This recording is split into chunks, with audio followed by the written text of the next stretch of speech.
Ahojte všetci. Ahojte, je tu Marek a Maťka. Čaute, vítame vás pri ďalšej epizóde nášho podcastu Spidercast, kedy je potrebné zamakať aj ušami. A v dnešnej epizóde sa budeme rozprávať o nejakých základných suplementoch, ktoré sú veľmi dobré na to, ak chcete začať cvičiť. Marek, o aké suplementy ide? Tak dnes si preberieme ten úplný základ a podstatné tie suplementy, ktoré myslím si, že každý potrebuje pri nejakom výkone, aby sa niekam posunul ďalej. Tak to bude proteín a kreatín. O tom sa budeme dnes tak baviť, hej. Takže dozvieme sa podrobnosti nejaké aj odborné, aj moje názory, aj moje skúsenosti.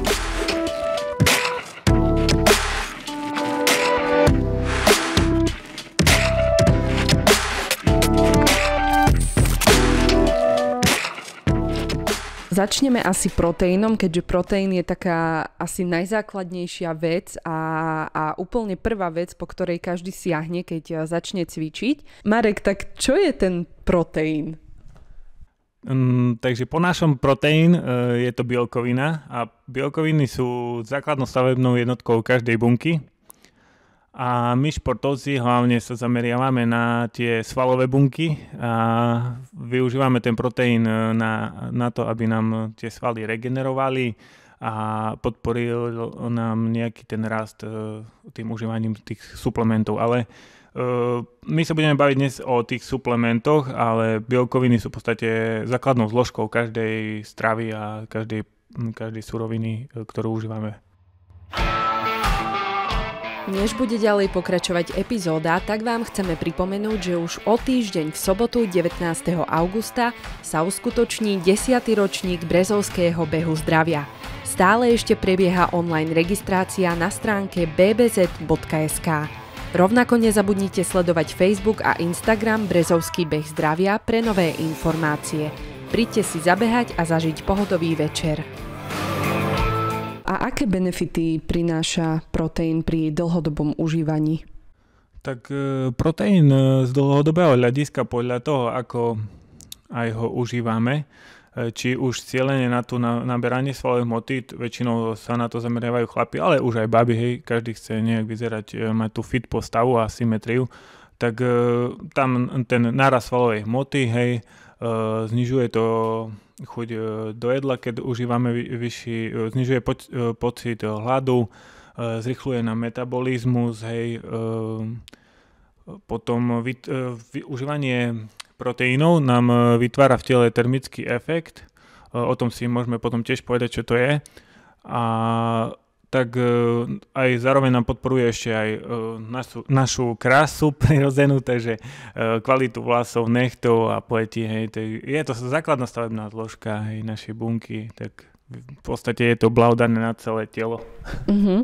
A tým, že to je proteín, si teda spomenul, že je to ako keby po našom bielkovina, tak tým pádom teda doplňa aj tie potrebné bielkoviny v našom tele? Áno. Áno, hej. Môžeme to takto teraz rozobrať, že tá bielkovina sa môže získavať z viacerých druhov, hej, aby sme tých našich poslucháčov teraz uviedli do tých kategórií, hej, tak vlastne zdrojov, hej, tých bielkovín. Zdroje, z ktorých sú, tak také základné sú mliečna bielkovina, srvátkový proteín je zase tiež ako z mliečnej, ale je zo srvátky priamo. Potom sú vaječné proteíny z vajíčiok. Hovädzí proteín je teraz taký známy a populárny. Niekedy sme si nevedeli predstaviť, že z hovädzieho mäsa proteín, hej, a teraz už je to bežné. Potom sú vegánske proteíny ako z rachový, potom sojový, alebo nejaké mixy týchto proteínov, rýžový ešte a taký proteín tiež z mliečný, v podstate kaseín. Ten je taký, čo sa rozklada dlhšie, hej, takže ten sa využíva väčšinou na noc a tak má dlhšiu dobu rozkladu, hej, tak a zasycuje. Tak to je taký základ, hej, sú tie zdroje. Uh-huh. A čo sa týka užívania toho proteínu, tak kedy je najlepšie ho užívať? No, podľa našich cieľov a podľa toho, že aký proteín máme, tak môžeme ho potom užívať, ale proteín ako nemá nejaký špeciálny čas, kedy ho môžeme ho užívať kedykoľvek v priebehu dňa, ale potom sú tá doba rozkladu toho proteínu, že ktorý aký je, hej, kedy využívaš, hej, sú ľahko straviteľné proteíny a tie a rýchlo straviteľné, tie sú ideálne po tréningu, hej. A potom sú tie, ako som spomínal, kaseíny alebo nejaké komplexy, ktoré môžu sa brať aj behom dňa, že postupne nám uvoľňujú tie aminokyseliny z toho proteínu, hej. A potom, alebo ide ešte o to, kto môže užívať aké, hej, bo sú aj vegánske, niekto nemôže laktózu, hej, potom sú bezlaktózové proteíny, tak podľa toho, že kto čo môže si naordinuje. Čiže nie je to ako keby viazané len na ten tréning, že teda je potrebné vždycky po tréningu ten proteín užívať, ale že môžem ho teda kedykoľvek počas dňa. Áno, hej, dá sa kedykoľvek. Dôležité je, keď sa zameráme na to chudnutie a budovanie svalovej hmoty, to je asi také najviac, čo ľudí zaujíma pri tom užívaní, že chcú tie suplementy a proteín užívať, tak tam si to treba rozdeliť, hej, ten príjem do celého dňa, hej, a gro všetkého je príjem hlavne z tuhej stravy, zo stravy, nie z koktejlov proteínových, hej. Toto je len doplnok výživy, ktorý nám môže pomôcť obohatiť tú stravu alebo prijať viac tých bielkovín, keďže pri takom budovaní svalovej hmoty by sme museli jesť kvantum mäsa a tých bielkovín, tak to by veľmi zaťažovalo traviaci trakt a ani by sme tu možno nezjedli tú kopu, tie kile potravy, tak doplňame to tými koktejlmi, hej, ktoré sú už pretravené, ľahko straviteľné a tak môžeme ich prijať viac tých bielkovín cez deň. Čiže keby si mohol ty odporučiť, tak odporučil by si, dajme tomu, užívanie proteínu pre všetkých ľudí a napríklad aj pre tých, ktorí sa nevenujú nejako aktívne cvičeniu? Áno, určite odporúčam každému. Je to, pokiaľ nemá nejaké zdravotné problémy alebo nejaké problémy s obličkami a takto, hej, že lekár mu to zakazuje veľký príjem, že mu to nedovolí diagnóza nejaká, tak bežný človek môže užívať proteín. Aj taký ťažko pracujúci človek potrebuje nejaký zdroj kvalitných bielkovín a môže to doplňať proteínmi. Veľa chlapov, ktorí pracujú manuálne, tak užívajú tie proteíny ako na doplnenie a cítia sa lepšie, sú zregenerovaní, ráno idú do práce taký vitálnejší a majú to odskúšané a mám dobré recenzie na to, takže funguje to. A nie je to žiaden zázrak, je to bežný doplnok stravy.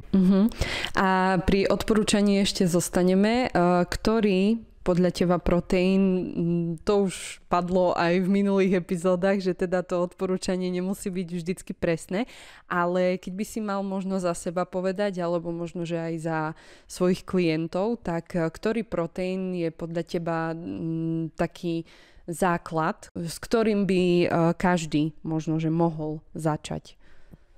Tak určite taký najobľúbenejší a najpopulárnejší a najpredávanejší je srvátkový proteín a dá sa povedať, že aj najchutnejší. Môže ho užívať v podstate každý, on ide o tú formu, hej, či je z laktózou, či je bez laktózy, hej.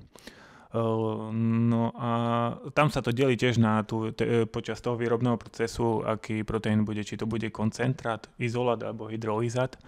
A to si môžeme takto prebrať zbežne, že ten koncentrát, to je taký základ, hej, je taký najmenej kvalitný z nich, ale obsahuje veľa BCAčiek, väčšinou sa pomer bielkovín pohybuje od 39 do 70-80 gramov, zo 100 gramov, tak. Takže to je aj tá vlastnejšia cenová voľba. Väčšinou, keď môžeme ho využívať do rôznych jedál, alebo aj ako koktail je chutný, už sú tie koktaily aj dobré teraz, ako v minulosti niektoré neboli. Potom druhé je sojový izolát. To je mikrofiltrovaný srvátkový izolát. Tam sú rôzne formy, napríklad Crossflow Microfiltred vyrábajú, alebo potom je vyrobený ionovou výmenou, Ion Exchange, takže to je taká vyššia forma. Ten je väčšinou instantný, no aj ten predchádzajúci už môže byť instantný, ale tento je instantný a je ľahko straviteľný, obsahuje väčšinou bielkoviny od 90 do 95%, 95 gramov zo 100 gramov. Hej. Má tam minimum tuku a minimum sacharidov. Je to taká zlatá stredná cesta, zase aj cenovo, hej, tam je už ten rozdiel, hej, môže byť 5 až 10 eur možno na kilo, hej. Potom ten najkvalitnejší a taký Rolls Royce medzi proteínmi srvátkovými je ten hydrolizát a to je čiastočne pretravená srvátka a telo ju dostane rýchlejšie ju dokáže využiť ten zdroj bielkovín z nej. Tak proteínové častice sú rozdelené na peptídy a nevýhodou je tam, že tam to je už možno až raz taká cena, ako je ten obyčajný koncentrát. Hej. Takže koncentrát môže stať kilo okolo 20 eur a ten hydrolizát môže byť aj 40, hej, podľa značky a podľa výrobcu. A tak.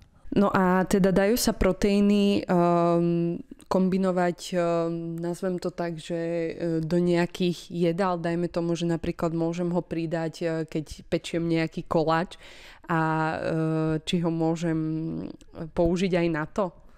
Áno, určite dnes je moderné proteín zapájať do rôznych receptov, do koktejlov, lebo všade tá fitness sféra si prepočítava, koľko gramov tých bielkovín má v jedle a si to obohacujú aj tým proteínom. Takže dá sa do hocičoho, recepty sú rôzne. Aj na našom blogu na stránke začali sme už pridávať skôr recepty a tam tiež sú aj s proteínom, takže postupne tam budú prinášať naše recepty, naše fitnessky z fitka, takže môžete si to prezrieť, inšpirovať sa aj prípadne si niečo nachystať v kuchyni.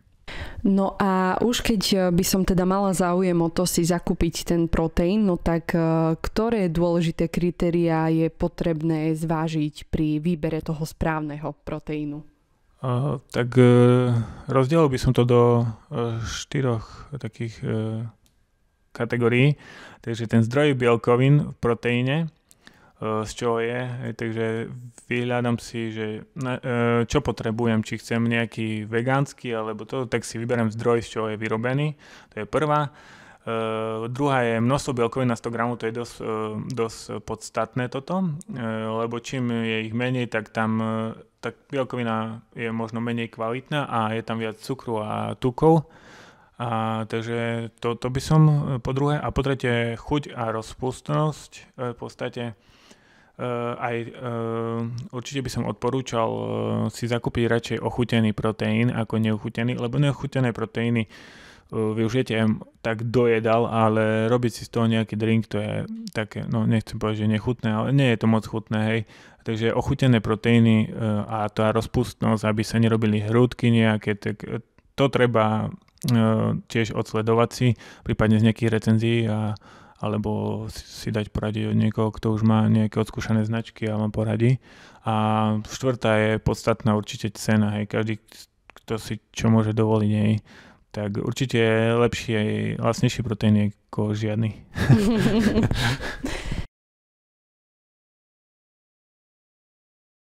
Druhý, taký asi najzákladnejší suplement je kreatín. Marek, porozprávaj nám, čo to vlastne je? Ten kreatín je pre všetky bunky nášho tela vrátane svalových zdrojom okamžitej energie. Hej. Energie substrát ATP, adenozín trisfosfát. Pri cvičení sa deje to, že s pribúdajúcim zaťažou a opakovaniami sa nám veľmi rýchlo bunky vyčerpajú a je potrebné dlhšiu dobu regenerácia, tá pauza medzi sériami, hej, napríklad nemôžeme hneď pokračovať, ale po nejakých 10 sekundách sme schopní pokračovať a ten adezonín trifosfát, ATP, kreatín, ktorý má, tak on nám skracuje tú dobu, hej, že môžeme makať intenzívnejšie, tvrdšie a To je taký hlavný benefit, hej, využíva to množstvo športovcov nielen ako tí, ktorí chcú naberať svaly, ale aj taká výbušnosť, atletika, všetko to využívame, lebo je to legálny doplnok, treba povedať, nie je to žiadny steroidy, ako sa niekedy dozvedám, že tá laická verejnosť má na to taký názor, že je to nejaký zakázaná vec, že to nemôžu užívať bežní športovci, môže to užívať hoci kto, nemusíte sa toho obávať. Je potrebné si o tom naštudovať najprv nejaké odborné články a tak si nechať radiť, aby sme sa vedeli konfrontovať s tým dotyčným. Ja som ešte počula aj takú vec o kreatíne, že teda keď niekto dlhodobo užíva kreatín, tak môže sa stať, že môže pribrať na váhe, respektíve, že zavodňuje. Tak ako to je? V podstate, poviem to tak jednoducho, ide o formu kreatínu, aj ktorú bereme, lebo je tých foriem viac, hej. Ale v podstate každá jedna forma, ten účinok kreatínu je stejný, či to bude kreatín monohydrát, etylester alebo krealkálne, rôzne formy sú aj piruáty a neviem, oni sú, ako tá forma výroby, hej, tam sa na tom pracuje, aby bola čím lepšia využiteľnosť toho kreatínu, ale nejak ešte sa na nič extrémne neprišlo, takže ten monohydrát je najobľúbenejší. V podstate ten kreatín robí to, hej, že nám môže zadržiavať v tej svalovej bunke nejakú tú vodu, aby tam vzniká to anabolické prostredie, hej, a tak jednoducho povedané, pre ten svalový rast a regeneráciu je tá voda tam potrebná, hej, tak keď užívame ten kreatín, môžeme, hej, zbadať, že sme možno trochu, ten monohydrát hlavne, tak môžeme zbadať, že sme trochu taký, hej, nabrali sme na tej váhe aj na tom objeme jemne, ale nie je to nič také, že nám to ostáva trvácne, hej, hlavne ženy sa toho boja, že priberú z toho, ale to je len v podstate voda, hej, tak toho sa netreba bať, hej. A ešte by som takto povedal k tomu dávkovaniu, hej, lebo niekto to preháňa s tým kreatínom a naše telo dokáže využiť len 20 gramov kreatínu. Štúdie potvrdzujú, že on 20 gramov denne využije a ostatné vyjde z tela von. Takže keď berete viac, zbytočne si zaťažujete obličky a traviaci trakt a aj tak sú to vyhodené peniaze.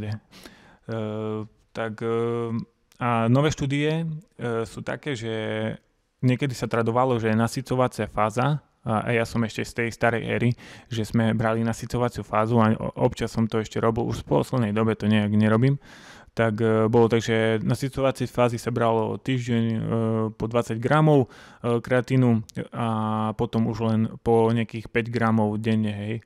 Tak, ale štúdie potvrdili, že nejak sa tam ten výkon alebo sila alebo aj ten svalový rast nezlepší, keď berete to takto a keď berete len 5 gramov denne pravidelne. Hej. Takže je to vyvrátené, stačí brať tých 5 gramov denne a je to aj v podstate jedno kedy, ale lepšie myslím si, že asi pred tým tréningom, kedy potrebujeme, aby tá energia do tých svalov prišla. Uh-huh. A opäť sa ťa opýtam to, čo som sa ťa aj pýtala pri tých proteínoch, že teda podľa teba, čo by si ty odporučil? Aký kreatín? Kreatín, aha. Tak ja určite dlhodobo zastanca som toho kreatínu monohydrátu, hej. Kreatín si prešiel od vývoju rôznymi témami, že ten monohydrát je zlý a neviem čo, ale teraz je zase tak, že ten monohydrát je topka v predajnosti kreatínu a je aj najobľúbenejší a sú po ňom aj výsledky, takže každý je spokojný a je cenovo dostupnejší ako iné formy, lebo niektoré sú veľmi predražené formy kreatínu. No a ešte som chcel poznamenať to, že ten kreatín ľudia si myslia, že je to nejaká umelá látka, hej, syntetická, ktorú si doplňame do tela, ale nie je to úplne až tak pravda, lebo kreatín obsahuje aj naša potrava, napríklad hovädzie mäso, potom bravčové, máme tam slede a takých, lenže by sme museli toho mäsa zase jesť na kilo mäsa obsahuje približne 5 gramov kreatínu, napríklad hovädzieho, takže určite je lepšie si zakúpiť ten suplement, ako spchať do seba toľko mäsa. A ešte by som sa chcela opýtať, čo sa týka, nazvem to tak, že rozdelenia medzi mužov a ženy, že teda existujú nejaké rozdielne proteíny a kreatíny pre mužov a pre ženy, alebo sa to vôbec nejako nerozlišuje? Toto je dobrá otázka. V podstate je to tak, že to je len taký marketingový ťah, hej. Obaly a že tento je proteín pre ženy a tento pre chlapov, hej, ale väčšinou sú oddelené tak, že pre chlapov ani nie je nejaká reklama, ale väčšinou sú pre ženy špeciálne, hej. Môžu byť proteíny pre ženy obohatené o nejaké veci, ktoré žena potrebuje, aby ich to viac lákalo kúpiť, ale v podstate rozdiel žiadny, hej. Môžete užívať bežný proteín, ako užívajú chlapi, aj ženy a nie je v tom žiadny rozdiel, hej. Takže dámy, pokiaľ máte doma chlapa, ktorý cvičí, tak nemusíte sa bať, môžete si zobrať aj z jeho proteínu. Môžete sa s ním podeliť. Veľmi rád sa možno podeliť s vami. Tak. A nemusíte sa bať, nebudete taká svalnatá ako váš muž. Určite nie. Hej, je dobré ho zapojiť do jedálnička a aj v dietách je veľmi dobre využiteľný. Naše telo potrebuje bielkoviny, takže nebojte sa toho, bude to len nápomocné pre vás.